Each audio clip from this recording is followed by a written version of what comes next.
তোমরা কি জানো পৃথিবীর প্রথম ফোনের ওজন ছিল একটা ইটের মতো, প্রায় 1 কেজি ওজনের। কি 1 কেজি?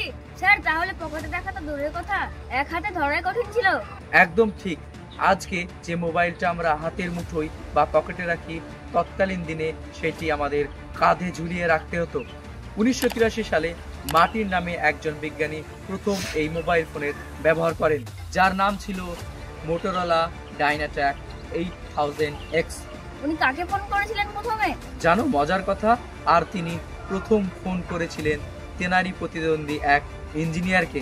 একদম স্টাইলের সঙ্গে বলেছিল, হ্যালো, আমি তোমাকে আমার মোবাইল ফোন থেকে কল করছি। বাহ, ইতিহাসও মজার হয়। অবশ্যই। আর ভাবো, তখন ফোনের চার্জ টিকত মাত্র 30 মিনিট। মানে 30 মিনিটে ফোন ডেড। এদিকে আজকাল আমরা 30 মিনিটে ব্যাটারি 50% চার্জ করি। সময় কত বদলে গেছে, তাই না? এখনকার স্মার্টফোনে ক্যামেরা, টাচ স্ক্রিন, ইন্টারনেট সব কিছুই আছে। আর আগে শুধু কথা বলার জন্য ফোনের ওজন ছিল 1 কেজি।